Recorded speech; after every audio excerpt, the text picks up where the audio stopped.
आज हम देखेंगे क्लास 7 की एनसीईआरटी का चैप्टर 5 जो कि एनसीईआरटी का है। तो चलिए देखते हैं आज हम कौन सा चैप्टर पढ़ने वाले हैं। तो आज हम देखेंगे औरतों ने बदल दी दुनिया। घर के बाहर औरतें किस तरीके से काम करती हैं, व्यवसाय में महिलाओं की क्या अपेक्षाएं की जाती हैं और महिलाओं द्वारा किस तरीके के संघर्ष अपनी पहचान को बनाने में किए गए हैं, उन्होंने कैसे भेदभाव को चुनौती दी। तो आज हम इन सब चीजों को देखेंगे। पहले भी और आज भी जो शिक्षा थी वह हमेशा से माध्यम रही है एक अच्छे जीवन का, एक अच्छे अवसर निर्मित करने का, और महिलाओं को हमेशा इस अवसर से वंचित रखा गया है। उन्हें शिक्षा नहीं लेने दी जाती जो कि जिससे वह एक अच्छे जीवन का निर्वाह कर सके और अपने अपने लिए अवसरों को निर्मित कर सके। भारत में 83.6% महिलाएं हैं वो खेती के कामों में लगी हुई हैं, जिनमें वह पौधे रोपना, खरपतवार निकालना, फसल काटना और कुटाई करना। लेकिन यहाँ हम जब बात किसान की करते हैं तो सभी के जो मानसिक स्थिति में केवल पुरुषों की एक छवि बनी हुई है।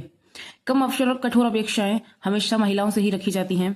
अगर हम एक उदाहरण के तौर पर देखें कि किसी कक्षा में एक एक्सपेरिमेंट किया गया कि बच्चे किस चीज को ज्यादा बनाते हैं, तो जो बच्चे थे उन्हें महिला व पुरुष दोनों को दिया गया और उनके लिए छवि निर्धारण का कार्य दिया गया। तो अधिकांश बच्चों ने महिलाओं के लिए नर्स का कार्य चुना, जबकि जो लड़के थे या पुरुष थे उनके लिए पायलट का चित्र बनाए। ऐसा इसीलिए किया उन्होंने क्योंकि उन्हें लगता है कि महिला केवल घर के बाहर भी कुछ ही कामों को अच्छे से कर पाती हैं। बहुत से लोग मानते हैं कि जो महिलाएं हैं वो नर्स हो सकती हैं। क्यों? क्योंकि वह अधिक सहनशील होती हैं, विनम्र होती हैं, और परिवार में भी जो स्त्री की भूमिका होती है वो इसी तरीके की होती है कि वह सहनशीलता रखती है, विनम्रता रखती है सबके प्रति। तो इसी चीज को वह बाहर अप्लाई करते हैं। लेकिन यदि बात जो है वो विज्ञान की आती है तो तकनीक ज्ञान की जरूरत हमेशा विज्ञान के लिए होती है, लेकिन स्त्रियों को इतना सक्षम नहीं माना जाता कि वह इस तकनीक ज्ञान को ले। रूढ़िवादी अवधारणाओं में विश्वास इसका कारण है कि तकनीक शिक्षा प्राप्त करने में सहयोग नहीं कर सकती और ना वह इस क्षेत्र में सक्षम है कि उन्हें विज्ञान की जो शिक्षा है वो प्रदान की जाए। यह जो अवसर होता है वह केवल लड़कों को मिलता है। स्कूल पूरी करने के बाद लड़कियों को इस चीज पर विशेष ध्यान दिलवाया जाता है कि वह स्कूल पूरा करने के बाद शादी को अपना जीवन का लक्ष्य बना लें। बच्चों को चारों तरफ से दबावों का सामना करना पड़ता है। कभी दबाव बड़ों की अपेक्षाओं के रूप में भी होते हैं और विभिन्न तरीकों से अलग अलग जो दबाव होते हैं वो भी उन पर डाले जाते हैं। लड़कों पर भी दबाव होता है, ऐसा नहीं कि सारी चीजें लड़कियों पर होती हैं। लड़कों पर नौकरी प्राप्त करने के लिए दबाव बनाया जाता है जिससे उन्हें अधिक वेतन मिल सके। लेकिन ये धीरे धीरे सारी चीजें पहले ज्यादा थी, आज कम है, खत्म नहीं हुई हैं।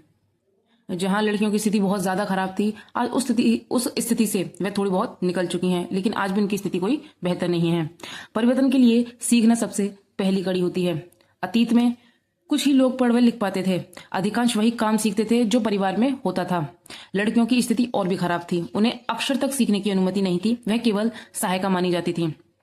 19वीं शताब्दी की बात करूं तो शिक्षा के क्षेत्र में नए विचारों का जन्म हुआ। अधिक विद्यालय प्रचलन में आए जिससे बच्चे स्कूल जाने लगे। यदि आपको ऐसा लगता है कि बच्चे स्कूल जाने लगे और विद्यालयों का प्रचलन अधिक आया और स्त्री और पुरुष जो है वो समान रूप से सारे काम करने लगे या शिक्षा प्राप्त करने लगे, तब भी ऐसा नहीं था। लड़कियों की शिक्षा के लिए बहुत सारे विरोध हुए। तब भी बहुत से ऐसे स्त्री पुरुष थे जो बालिकाओं के लिए स्कूल खोलना चाहते थे और उन्होंने इसके लिए प्रयत्न किए।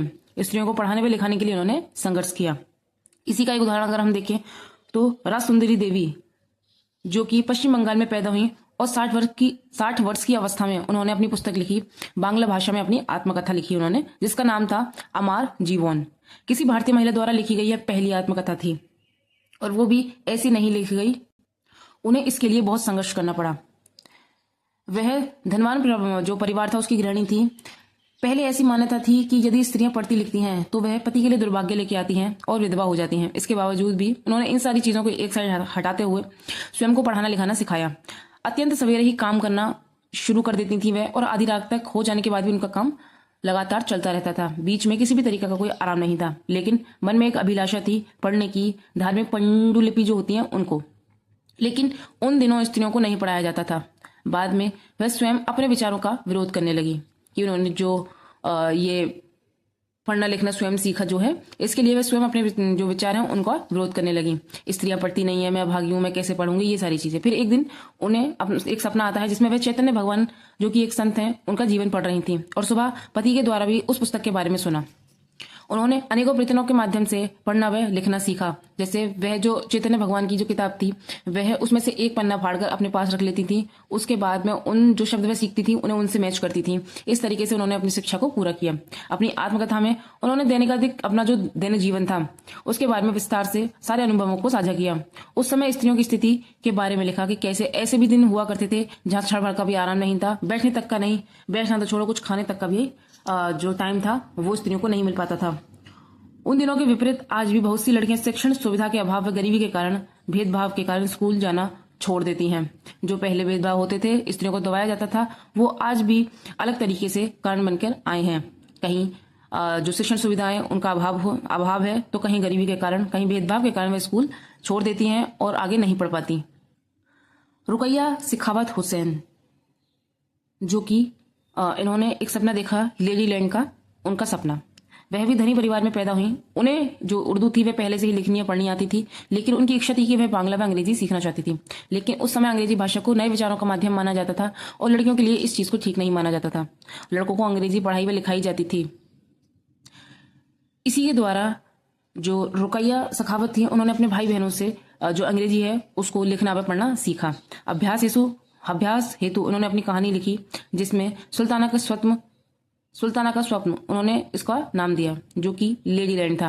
वह जगह जहां स्त्रियों को पढ़ने, काम करने का व आविष्कार करने की स्वतंत्रता थी।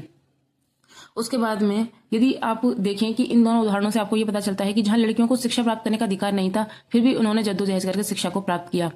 और जितना संघर्ष लड़के अपनी जिंदगी में अपनी शिक्षा को लेकर नहीं करते, उतना संघर्ष आज भी लड़कियां अपनी शिक्षा को लेकर करती हैं। उन्हें कहाँ पढ़ना है, किस तरीके का कोर्स लेना है, यह भी उन्हें घर वालों के द्वारा बताया जाता है। तो इससे आगे की चीजों को हम नेक्स्ट वीडियो में देखेंगे। मिलते हैं नेक्स्ट वीडियो में।